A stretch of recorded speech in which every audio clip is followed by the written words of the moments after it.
ব্রট to you by V-Guard, co-powered by Sensodyne ও ভিমল বলো কথা কেশরী। Associate sponsor UltraTech cement.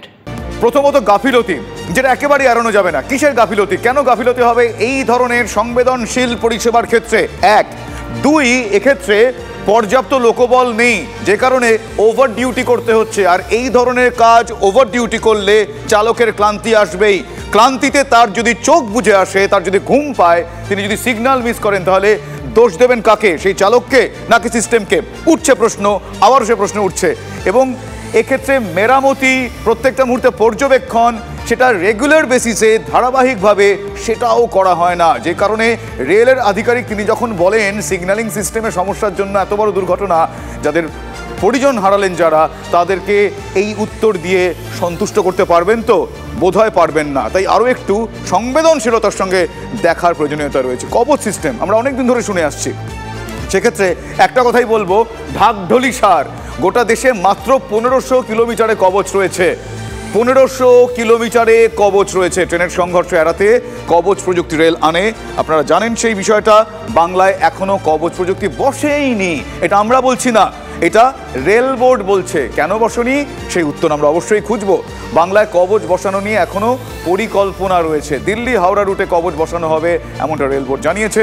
বছরে 3000 কিলোমিটার রেলপথে কবচ বসাবে রেল, সেটাও জানা গিয়েছে। কিন্তু বাংলায় বসেনি, যার খেসারত 15টা প্রাণ এখনো পর্যন্ত। कि कवच is the most important thing जो कि प्रोलिफरेट करना है। ये एक मिशन मोड में बढ़ाया जा रहा है। ऑलरेडी हमारा करीब 1500 किलोमीटर पे ये चल रहा है और इस साल 3000 और किलोमीटर पे कवच लग जाएगा। पूरे भारतवर्ष में लगाने के लिए ग्रेजुअली इसको बिल्डअप करना है, क्योंकि हमें जो ये सप्लाई भी करते हैं ये इक्विपमेंट, वो लोगों को भी अपना प्रोडक्शन रैंप अप करना है। ये अभी जो 3000 किलोमीटर जो इस साल कंप्लीट हो जाएगा, उसमें बंगाल भी है, दिल्ली हावड़ा रूट है। আমরা সব শুনলাম, আমরা দেখলাম। সিস্টেমের নাম কবচ। আমরা তো বলতে পারি রক্ষা কবচ, সুরক্ষা, সুরক্ষা দেওয়ার কথা। আজকের এই ঘটনা না ঘটলে আপনারা জানতেন যে রক্ষা কবচ, এই সুরক্ষা, এই কবচ জানিয়ে এত নিউজ, এত স্টোরি, এত কিছু জানতে পারা গিয়েছিল। সেই কবচে বাংলার ক্ষেত্রে এখনো পর্যন্ত পরিকল্পনার স্তরে।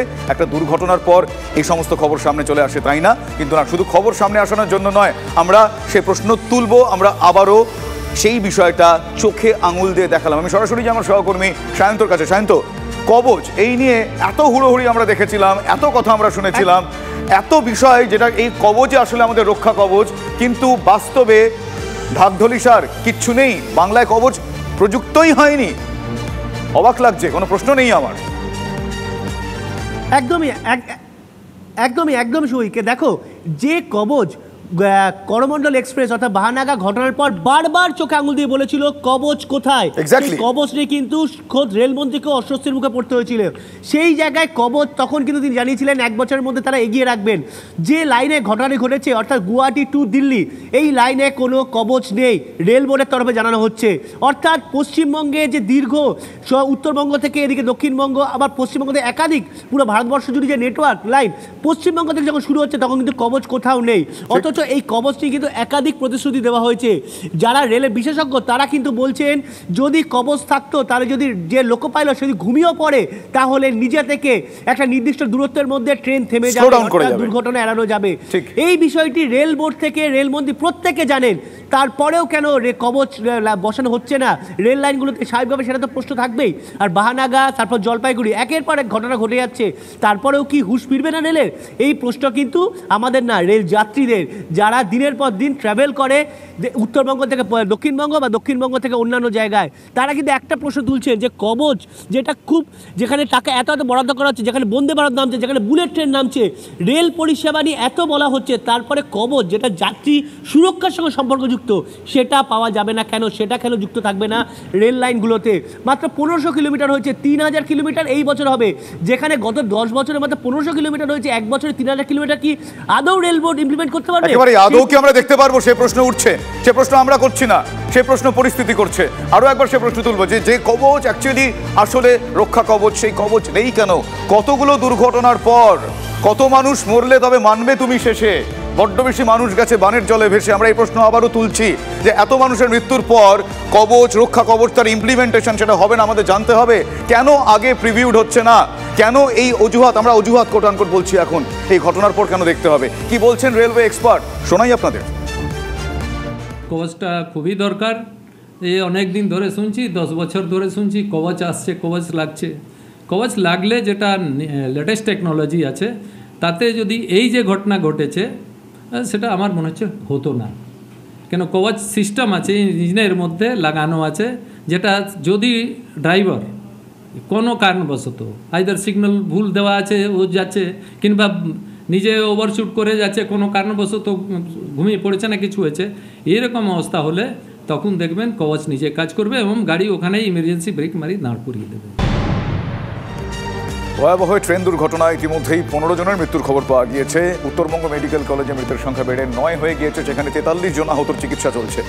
দেহাংশ উদ্ধার হয়ে পৌঁছে উত্তরবঙ্গ মেডিকেল কলেজে চিকিৎসক, স্বাস্থ্যকর্মী মিলিয়ে 90 জনের দল দুর্ঘটনাগ্রস্তদের পরিষেবায় নিযুক্ত রয়েছেন। দুর্ঘটনাগ্রস্তদের বাঁচাতে 70 ইউনিট রক্ত দিলেন জুনিয়র চিকিৎসকরা।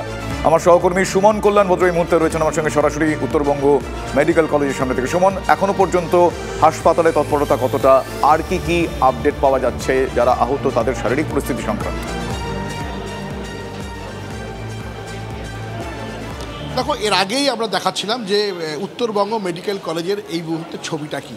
আমি আরও একবার আমার চিত্র সাংবাদিককে দেখাতে বলবো যে অত্যন্ত তৎপরতার সাথে কিন্তু এই মুহূর্তে চিকিৎসা চলছে উত্তরবঙ্গ মেডিকেল কলেজ হাসপাতালে।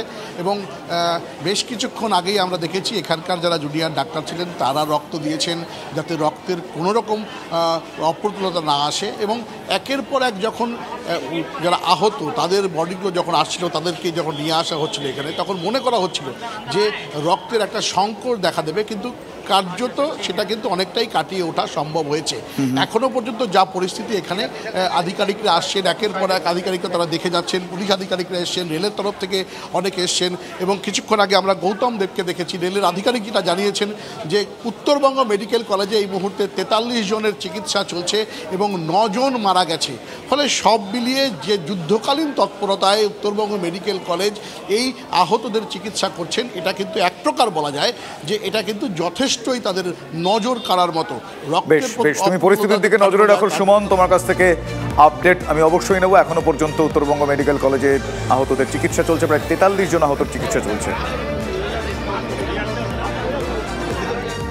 অন্যদিকে উত্তরবঙ্গে ট্রেন দুর্ঘটনার জের একাধিক ট্রেন বাতিল হয়ে গিয়েছে। বেশ কিছু ট্রেন ঘুরপথে চলছে, আপনাদের একবার দেখাই graphically. 12346 Guwahati Saraighat express, 12510, 15962 Kamrup express ঘুরপথে ট্রেন চলছে। বেশ কিছু ট্রেন বাতিল হয়েছে।